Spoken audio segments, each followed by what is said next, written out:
Hi, it's Therese from Lost in Paper, and I'm here with a video to make a card for Altenew, and I have this shutter cover die which is awesome, as well as this beautiful day stamp set, and I better get started because we've got heaps to do.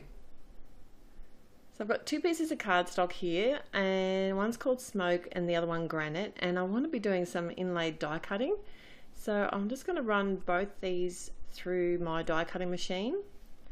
And the lighter colour is actually going to be my inlay colour.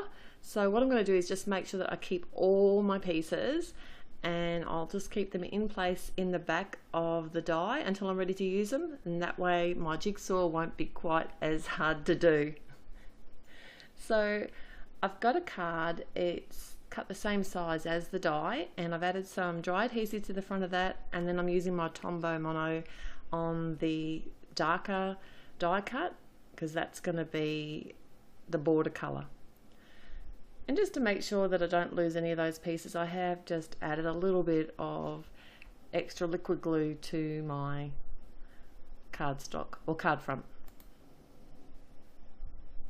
And so now for the fun bit, I'm literally just inlaying all these pieces now, and I'm using my quick sticks tool. And I also, sometimes if I find that the die pieces are a little bit harder to get out, I just use a craft knife as well. So this is actually a layering stamp set, this floral one, and I'm only using the final layer of the stamp set, which is the final image, and I am stamping this out in black. I'm also doing this on the Smoke cardstock, and I just kind of wanted to keep this sort of subtle monochromatic look happening, and I did kind of misstamp it there, so I'm just gonna restamp that out again. And I didn't really want to color these images up too much, but I thought it would look nice just to add a little bit of shading, and I'm using some Prismacolor pencils. They're pretty much the same color as the cardstock, just a little bit darker, and just adding, I'm not coloring the whole image, just parts of it where I think the shadows might be hitting, and keeping it just really simple. I'm not using any blending solutions because I find that they don't work particularly well on the colored cardstocks, but you could try that and see how you go if you wanted to use them. One thing I do find with using the Prisma pencils is that you can actually color over the image again or over the pencil again, and that will actually help blend it out better than the blending solution sometimes.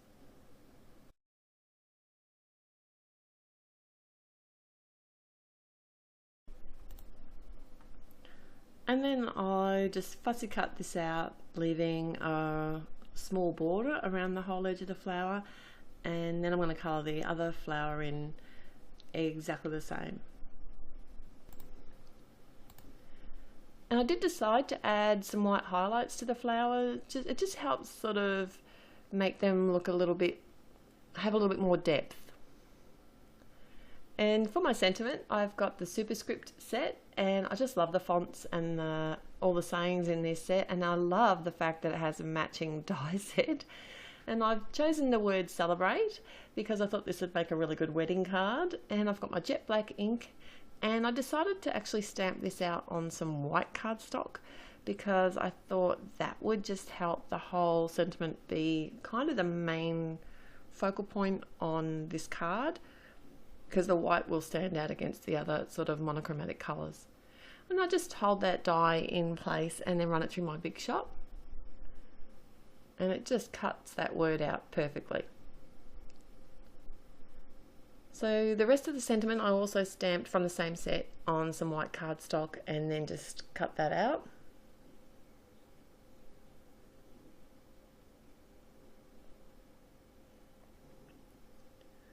And now you might not be able to see it, but I have got some score tape on the front of my card there, and I'm just swirling some DMC gold thread.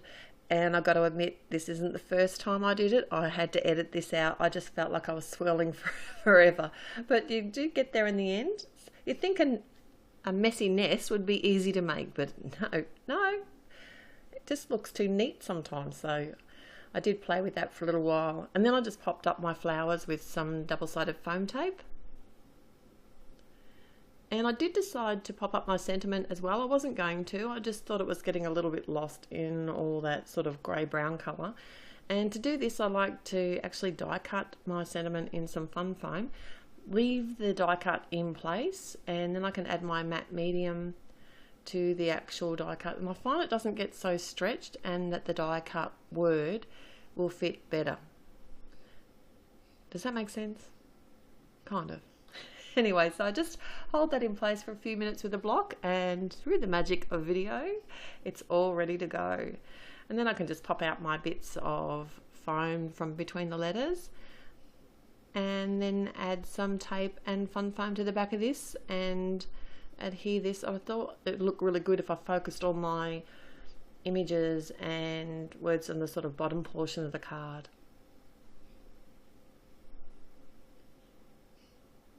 I find the matte medium holds the fun foam really well. I prefer it to like all the other adhesives at the moment. But if you have any other ideas on what you think works, if you've got some idea of what might work better, I'd love to know.